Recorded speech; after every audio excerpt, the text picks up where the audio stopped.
I solved North and South Korea. Why can't I solve us? Sorry, Donald, it's too late for that. I know you don't believe in climate change, but a storm's a-coming, baby. Come on, Stormy, stop making such a big deal about this. Everyone knows it's just an act. Just tell me, what do you need for this to all go away? A resignation? Stormy Daniels on Saturday Night Live last night. We're joined now by her attorney, Michael Avenatti, joins us live from Los Angeles this morning. Mr. Avenatti, thanks for joining us this morning. You heard Mayor Giuliani say he thought you made a big mistake allowing your client to go on Saturday Night Live last night. He thinks this hurts your case.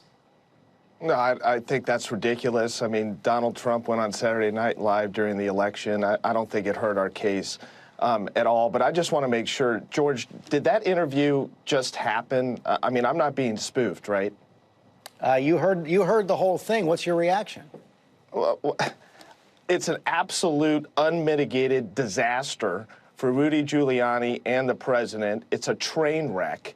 I can't believe that that actually just happened. I mean, what we witnessed by Rudy Giuliani may be one of the worst TV appearances by any attorney on behalf of a client in modern times. He now expects the American people to believe that he doesn't really know the facts, that as to every key question you asked, he hasn't communicated with the president about it. I mean, this guy's all over the map over the last 72 hours on some very simple facts that should be very straightforward. I think it is obvious, George, to the American people that this is a cover-up, that they are making it up as they go along. They don't know what to say because they've lost track of the truth. Well, let's try to break down some of those points right there. Number one, do you have evidence that this was, in fact, a campaign-related payment? We know the timing of it, but do you have other evidence, any communication between Michael Cohen and your client, any communication between Michael Cohen and the president that demonstrates this was connected to the campaign?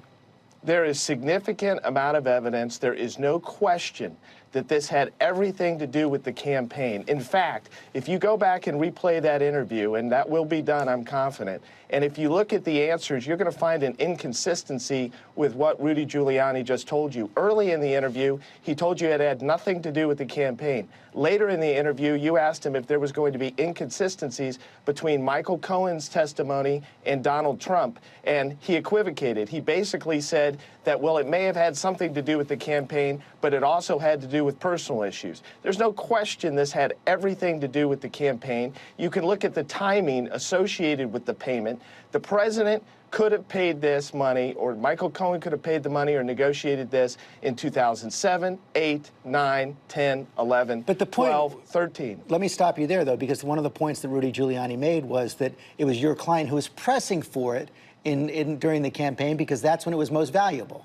That's absolutely false. That is not what happened. My client was preparing to tell her story. My client did not approach Michael Cohen, did not have anyone approach Michael Cohen. Michael Cohen approached my client and her counsel in an effort to shut her up in the days before the election. And that's prove what the evidence. Yeah, absolutely, 100%. I want to be sitting there on television if I couldn't, George. And look, all you have to do is look at what just happened in that interview to know that they are attempting to snow the American people. And when the facts and the evidence come out, this is going to be a disaster for Michael Cohen, the president, and now Rudy Giuliani. It is time for Rudy Giuliani to be put out to pasture. Do you have any evidence that President Trump knew in real time about this agreement, about this payment? George, we have evidence that the president knew in the months, at least following the campaign, of this payment, certainly knew it long before his statement on Air Force One in April of this year, where he effectively stood there and lied to the American people about not knowing anything about this payment. And then, of course, Rudy Giuliani a few days ago goes out and contradicts that. Now they're trying to claim that Rudy Giuliani doesn't know the facts. I mean, any attorney that's worth anything could have a 30-minute meeting or conversation with his client and get to the bottom of this. This is not a complicated matter that takes months or years to get to the bottom of, George. I mean, this is absurd. One of the other points we made with Rudy Giuliani, he said he didn't have any knowledge of payments made by Michael Cohen to other women, but he couldn't rule it out either, and has said that the payments might have been made if necessary. Do you have any evidence of any other women were paid by Michael Cohen or other agents of the president? Women have come forward and contacted our office, George, as I've stated in the past, and we haven't completed vetting those stories, but I think at the end of the day, there's going to be evidence of such payments. But I think it's also important to go back and think about what we just heard and what we've heard in the last few days. According to Rudy Giuliani, this was basically commonplace.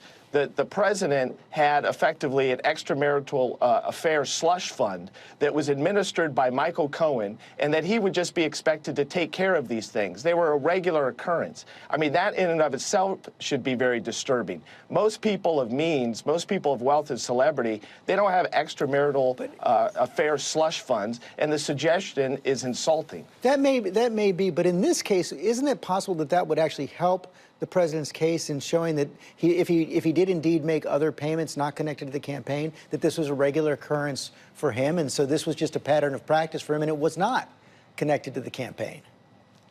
Again, George, I don't think there's any question that this was connected to the campaign. You got to look at the timing of it. You got to look at the establishment of the LLC and when it occurred.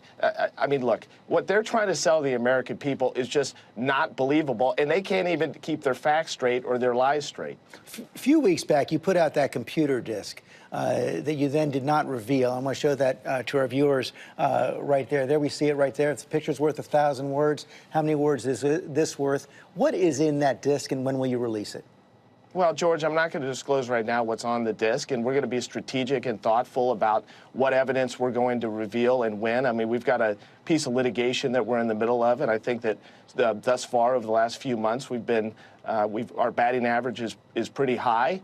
And we're going to be smart about it. So I'm not going to disclose that right now. But what I will say is that the more Rudy Giuliani talks, the more Michael Cohen talks, the more statements that the president gives on Air Force One, the better our case gets with each passing day. Do you think that Rudy Giuliani in this and other interviews this week has waived attorney-client privilege with the president? Well, I think he might have. I mean, I don't think it was smart the way that he's gone about doing this. I think he's done considerable harm to the president. I think his representation has been nothing short of a disaster, and they would have been better off not saying anything than attempting to peddle what they've attempted to peddle over the last 72 hours, that's for sure. Michael Avenatti, thanks for your time this morning.